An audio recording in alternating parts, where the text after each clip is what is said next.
I said on yesterday's podcast that beating Georgia in game one of the SEC tournament has to be enough to get LSU to the NCAA tournament. But what would be a lock for LSU? Beating Kentucky on Wednesday morning. Well, that's exactly what LSU did, and in quite convincing fashion.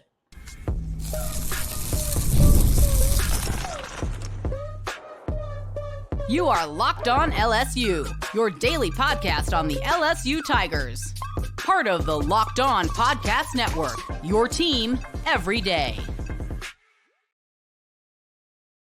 What's up, y'all? Welcome into Locked On LSU. Thank you for making us your first listen every single day. We are free and available wherever you get your podcast. Plus, you can also check us out on YouTube as well. So just search Locked On LSU in the YouTube search bar. Hit the subscribe button, like the video, comment, interact with the video, however you interact, however you listen, wherever you listen. I always just appreciate y'all for being here and always appreciate my everydayers out there for making us your first listen every single day.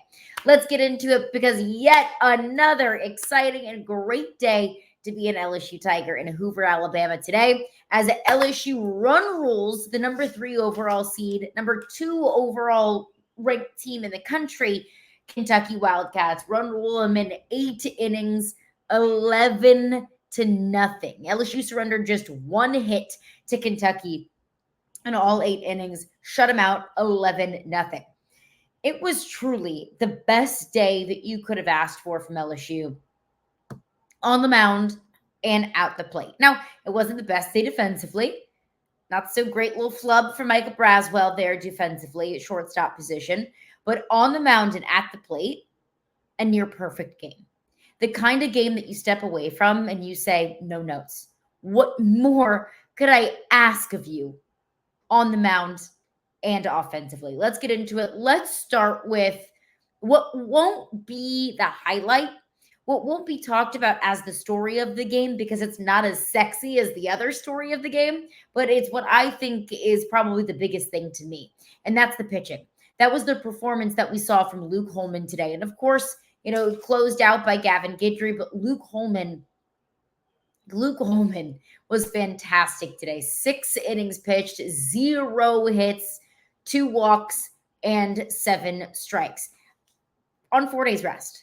That's what we talked about yesterday with Gage Jump on Gage Jump's fantastic day against Georgia when he notched, let me pull up my notes. Gage Jump, 7 innings pitched, only 1 run, 4 hits, 7 strikeouts, and 1 walk on 105 pitches. I said that's awfully impressive considering that he is coming off of 4 days rest. Same thing with Luke Holman, only 4 days rest when traditionally throughout the regular season, they get an entire week. They get a full 7 days. What Jay Johnson said yesterday about Gage Jump is, hey, welcome to the major leagues. Like, you're not going to get a full week in Major League Baseball. So Luke Holman having the day that he had, impressive, and especially coming off 4 days rest. I also think that's kind of maybe a peek of behind the curtain of what's to come in the postseason, because LSU is probably going to have to be in a rotation of the guys that they trust the most. And Luke Holman, Gage Jump, like it's going to be maybe even Nate Ackenhausen, they are going to have to be asked to go out there and give, 5, 6, possibly even 7 innings on very short rest. So it's something they got to get used to. And it's something that you have to prove that you can do and do effectively. It's one thing to throw you out there. It's another thing for you to throw a shutout. So Luke Holman, great day from him today. And I'm doing my radio show in the middle of the game. I had the TV on behind me. I was watching the game, focusing on my radio show. But I was watching the game. And one of my co-hosts said, I think LSU's got a no-hitter going on. And I was like, why would you say that? Why in the world would you jinx it? Why would you say that? And literally, I kid you not, like 30 seconds later, Kentucky got their first hit of the day. Only hit of the day. I was like, oh, I blame you. That is the number 1 rule of no-hitters. You don't talk about a no-hitter because then you ruin it. Then you jinx it. But all jokes aside, Luke Holman had a fantastic day. So hats off to Luke Holman. He just does, the great thing I think about Luke Holman is, he had his rough patches. He's had his outings that don't look very great, but really for the most part, 99% of the time, whenever Luke Holman is on the mound, I know what to expect. He's been so consistent and so nails. you're going to need that from him going into the postseason. Gavin Guidry comes in relief of Luke Holman. He had a scoreless 7th inning and rounded it out in the 8th inning. Of course, game ended early because LSU run ruled Kentucky 11-0. So the game wrapped up in the 8th inning. Gavin Guidry only gave up the one hit, the only hit that they gave up on the day. So fantastic day on the mound. The second day in a row that we've seen a really, really impressive pitching performance from LSU. As I mentioned, Gage jump yesterday, and then, of course, Luke Holman today. Great day offensively as well. My goodness.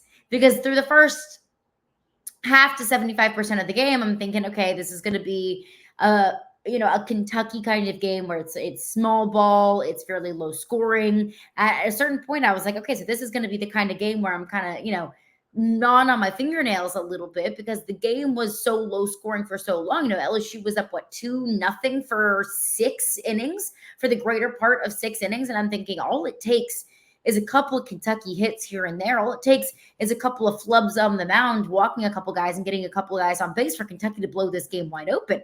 So Braswell leads it off. Very exciting start to the day. A little breakfast bomb from Michael Braswell. Lead off, so obviously solo home run. Only his second home run of the season. And you're seeing it come in the postseason. That, I think, could be. And, I'm not going to say all of a sudden that this is going to be some sort of crazy offensive emergence for Michael Braswell where he's all of a sudden just, raking every single at-bat. But I think that this could potentially be seen as a microcosm of this team getting hot at the right time. Because the team doesn't get hot at the right time if individual performances aren't getting hot at the right time and at the same time together. So good to see that from Michael Braswell. Like I mentioned earlier in the show, he had that brutal error. And this is the frustrating thing with Michael Braswell is he has the ability to make fantastic plays. But it's almost like on your bingo card for every single series of Michael Braswell making a really bad mistake that could really hurt the team. Now, luckily, Luke Holman was able to get out of that jam, but Michael Braswell kind of putting on his best Jordan Thompson performance today. And really, this entirety of the season. And this is the frustrating thing about this baseball team is this is LSU. This is LSU baseball. And you can't find a better option at shortstop. And look, that's not me ripping on Michael Braswell. That's not me ripping at Jordan Thompson. That's just a testament to the expectations at this baseball program. You're starting shortstop at LSU. You got to be able to make routine plays. The flubs come a little bit too frequently, but I'll digress on that one. Because Braswell, I don't know if I'm going to say he made up for it, but he at least got LSU on the board early with the leadoff solo. Ashton Larson with a double and then scored on a Braswell ground out. So a home run and another RBI for Michael Braswell today. At least a good day at the plate. And then it was silent for a few innings, like I mentioned. LSU up 2-0 for the greater part of 6 innings. I'm starting to get a little uneasy, because I'm just thinking of okay, I've seen this before. I've seen this before, and I did not like the ending of you're feeling good. Your pitching is able to keep their offense under wraps for a majority of the game, and all it takes is one big hit. All it takes is one home run for them to gain momentum and for this game to completely shift. So I was a little bit worried until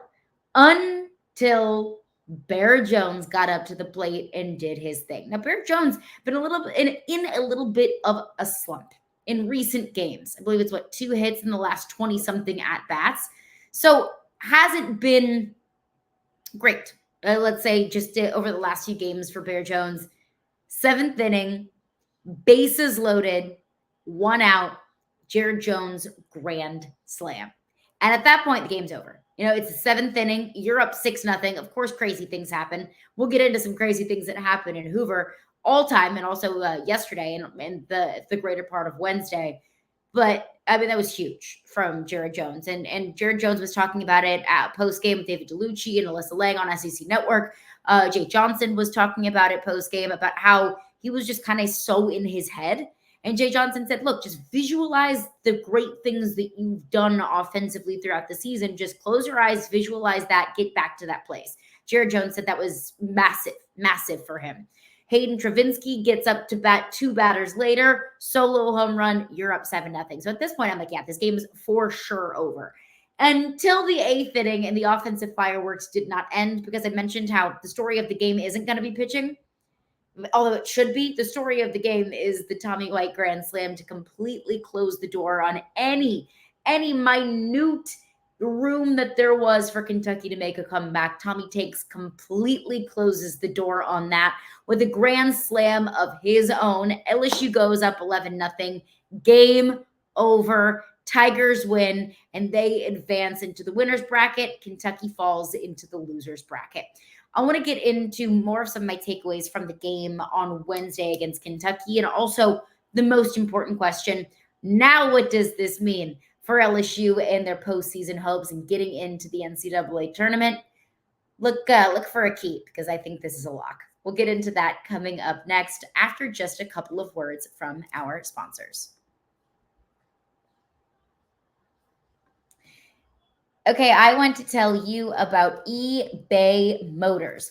Passion, drive, and patience. That's the formula for winning championships, and it's also what keeps your ride or die alive. eBay Motors has everything that you need to maintain your vehicle and level it up to peak performance: superchargers, roof racks, exhaust kits, LED headlights, and so much more. So whether you're into speed, power, or style, eBay Motors has you covered. With over 122 million parts for your number one ride or die, you'll always find exactly what you're looking for. And with eBay Guaranteed Fit, your part is guaranteed to fit your ride every time or your money back. Because with eBay Motors, you're burning rubber, not cash. With all the parts that you need at the prices that you want, it is so easy to make your car the MVP and bring home huge wins. So keep your ride or die alive at ebaymotors.com. Eligible items only. Exclusions apply. eBay Guaranteed Fit only available to U.S. customers.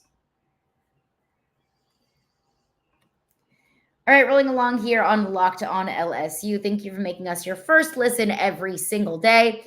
Are you watching Fox Sports or ESPN on your TV all day? Do you have to turn down the volume with all of that shouting? Make the switch to Locked On Sports today. It's a free 24/7 sports streaming channel programmed for you every day to bring you the biggest stories without all this screaming. Locked On Sports today brings you can't miss analysis, opinions, and news, streaming 24/7 on YouTube or the free Amazon Fire TV channels app. Part of the Locked On Podcast Network, your team every single day. Rolling along here on Locked On LSU. LSU advances into the winner's bracket with a shutout run rule win over the number 3 seed in the SEC tournament and the number 2 overall team in the country, the Kentucky Wildcats. LSU takes it 11-0. They will go on to play South Carolina, who just beat Arkansas on Wednesday afternoon. So LSU takes on South Carolina in the winner's bracket tomorrow at 4:30. So no more of these, watching LSU baseball games with a cup of coffee in the morning. Kind of nice. Kind of sleep in a little bit. I mentioned the 2 Grand Slams, that those were going to be the biggest stories of the game. And look, it's totally fair because I can't get up here and talk about how much LSU's offense and, finding consistent offense and actually creating offense with runners in scoring position. I can't get up here and complain about that over the last few months and then not make that a massive part of the story, because absolutely it is. It was huge. It was a fantastic day. And I'll reiterate what I said at the top of the show. Couldn't ask for a better day at the plate. And of course, on the mound as well, with Luke Holman with an incredibly gutsy performance. But I also do want to point out how bad of a day it was on the mound for Kentucky. And that has to be part of the story as well. 7 walks from Kentucky. But honestly, can we all agree it felt like more? It felt like so many more than 7. And it was because they were all so incredibly costly. Jared Jones' grand slam was a product of 3 walks. Walked 3 batters. Well, Jared Jones just walks up, grand slam. Tommy White's grand slam was a product of a walk and then a hit by pitch.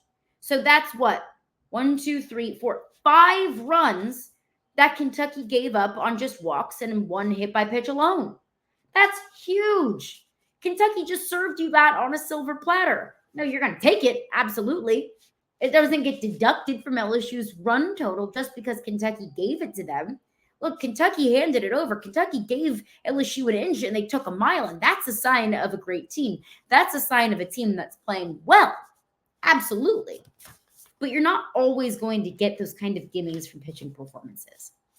And let's be honest, Georgia didn't have a great day on the mound yesterday either. Georgia's starter yesterday had a 9-something ERA. So while LSU played a great game, I'm not taking anything away from that. Like, don't get that twisted. Just keep in mind as you advance throughout the tournament, and especially as you get into postseason play, regionals, hopefully super regionals, even more hopefully in Omaha, like you're getting everybody's best performance, or at least, what they think ideally is their best performance. So I understand that Kentucky didn't wake up this morning and say, we're going to pitch poorly because we don't really care about this game. I don't think that was the case. Kentucky's never won the SEC tournament. I think that's absolutely a trophy that head coach Nick Mangione, SEC Coach of the Year, would like to add to the trophy case. This isn't like some team that just got up there and said, we don't really care about this. We just want to save they didn't Calipari it, So it obviously Kentucky did not want to find themselves in this position, but it was an awfully rough day for the Wildcats on the mound. Let's get into now what this means for LSU in terms of the postseason. Y'all, it's a lock. It's happening. LSU is making the tournament. I thought LSU was going to make the tournament after beating Georgia. And I said yesterday, and I'll reiterate it, I said, beating Kentucky, you're a lock, you're in. There's no doubt in my mind that you get into the tournament, especially after beating Kentucky today. Because LSU, after beating Georgia, got pushed from the number 30 RPI position to number 21. I expect that number to go up even higher after beating Kentucky, because Kentucky had the number 4 ranked RPI in the country. Georgia, the number 6, they fell down to 7. LSU now sits in KPI. I know we talk a lot about RPI. KPI is a very similar kind of metric that weighs and measures the strength of schedule, strength of wins, strength of losses, so on and so forth. LSU had 17 in KPI. LSU has 15 SEC wins, 13 in the regular season, now 2 and counting in the SEC tournament. They beat the number 2 overall ranked team today, the number 11 ranked team overall yesterday in Georgia. In terms of numbers, if you're an analytics nerd, the analytics favor LSU. Does that mean they're going to host? No, don't. I'm not crazy, but they're going to get it. They have proven that they are one of the better teams to be in the field. A good enough team. I'm not going to say one of the better teams in the field. A team good enough to get in the field is what I mean. Also, one thing that we always get so caught up in numbers and KPI and RPI and, LMNOP. We get so caught up in that. I think we also just have to take a look at the eye test. The committee's watching all of these games. The committee sees what's going on. This wasn't some sort of weird, fluky, last-minute kind of win from LSU.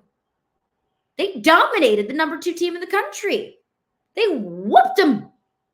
They bent them over and smacked them on the behind and run-rolled them and shut them out in the tournament. 3 home runs, including 2 grand slams, in very much so what is a pitcher's park at Hoover Met. If you're just watching these games, if you're just seeing what LSU is doing, along with all of the numbers that obviously supplement their case, I don't know how they get left out. Truly, I'd be willing to bet a $1.75 billion on LSU getting into the tournament. They have to. They are a lock. All the numbers, all the metrics, and all of what we've seen from this team say so. I know that weird things happen. I get it. I know that the committee has a lot of really hard decisions that they have to make. But I think LSU is included in all of those hard decisions that they have to make. Now the questions are, where are you playing? Which regional are you going to? Who are you playing? And what seed are you going to be? Because now the question for me is not, are you getting in? It's, are you a 2 or a 3? If you were a 3 after beating Georgia, is beating Kentucky in the tournament enough to get you to a 2? Do you have to get to at least the tournament final to be a 2? Are you already locked in as a 3? Did beating Kentucky today lock you in as a 2? That's now what I'm wondering is the seeding, where are you going, and who you playing? And frankly, the way that LSU is playing right now, if I'm a regional host, I don't want any little bit of LSU coming into my house. The way that everything seems to be clicking for LSU at the perfect time.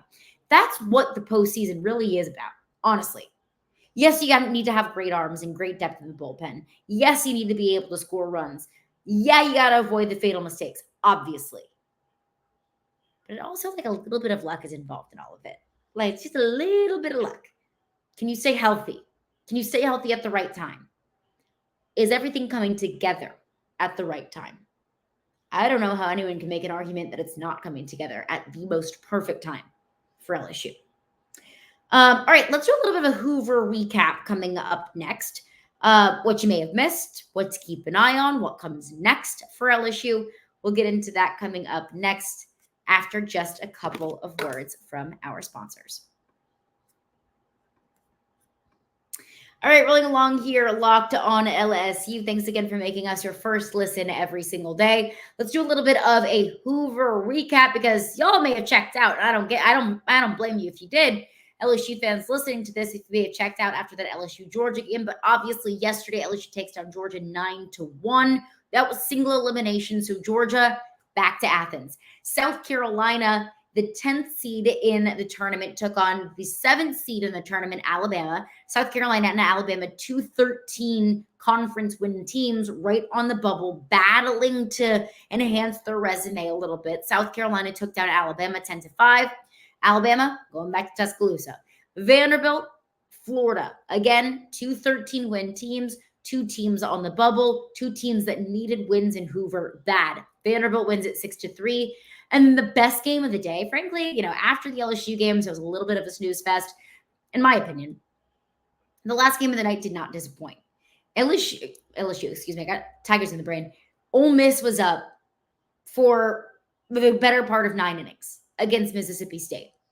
Ole Miss is up 1-0, and you and I both know, Ole Miss came into the tournament with 12 wins. They needed it just to keep even a shred of their postseason hopes alive. They needed to beat Mississippi State, and honestly, probably needed to go ahead and win the whole dang thing in order to get into the tournament.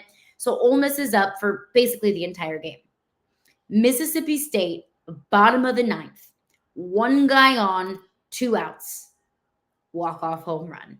Mississippi State wins it 2-1. It was truly the most perfect chef's kiss, a most Hoover-esque way to end day 1 of the SEC tournament. So LSU, as we know, advanced to take on Kentucky. Obviously, as we know, LSU takes down Kentucky in very dramatic fashion. South Carolina advanced to take on Arkansas. South Carolina just beat Arkansas a little bit earlier this afternoon, 6-5. Tennessee and Vanderbilt, because Vanderbilt beat Florida, they advanced to take on Tennessee, the number 1 overall seed in the tournament. They are playing right now at time of recording. And then tonight, Texas A&M and Mississippi State will play. Just a reminder that we are now in double elimination. So Kentucky's not going home. Arkansas is not going home. Those 2 will play tomorrow in the losers bracket.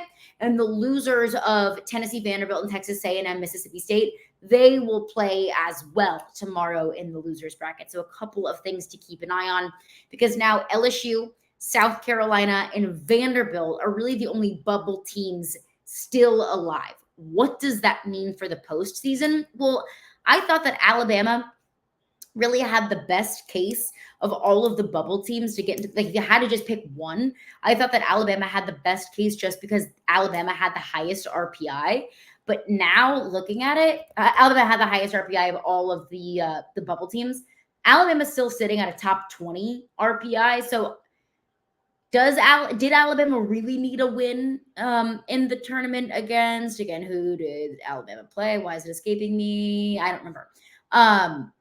Did Alabama really need a win? Well, maybe their RPI can save them, but Alabama's been slipping as of late. So I think that Crimson Tide fans are kind of, on the edge of their seats. They're hoping that some of these, dark horses in other conference tournaments don't win their respective conference tournaments, because then that just takes up more spots in the tournament. Another thing to keep an eye on is Florida. I'd really be nervous if I was a Florida fan. Florida's only 2 games above 500. Florida only with 13 conference wins. Florida sitting at the 29th ranked RPI in the country. And now their fate is completely out of their own hands. So out of the field of 11 that I thought were all eligible for tournament play, the only Teams not eligible would be Ole Miss losing to Mississippi State, and then Auburn and Missouri, who didn't even make the tournament. If I'm going to say that there's only one of the 11 teams right now, or excuse me, one of the 11 teams in the SEC tournament to not make it to the postseason, I would say it's probably Florida at this point. But hey, LSU took care of their business. And LSU, now what I believe to be, and I think what many believe to be, LSU fans and non-LSU fans, to be a lock for the postseason. Like I said, the question isn't if, it's where, and it's what seed. That's going to do it for me today. Thank you for making Locked On LSU your first listen every single day. We're free and available wherever you get your podcasts. Again, always appreciate my everydayers for being here and always making us your first listen. We're going to have a full recap of the South Carolina LSU game in the winner's bracket tomorrow. Reminder, for a 4:30 first pitch for that game. Also get into some of your mailbags. Mailbag deferred a day because of all the Hoover action. I wanted to get my thoughts and my breakdown on those games. We'll get into your questions, comments, concerns, all of the above on tomorrow's edition of Locked On LSU.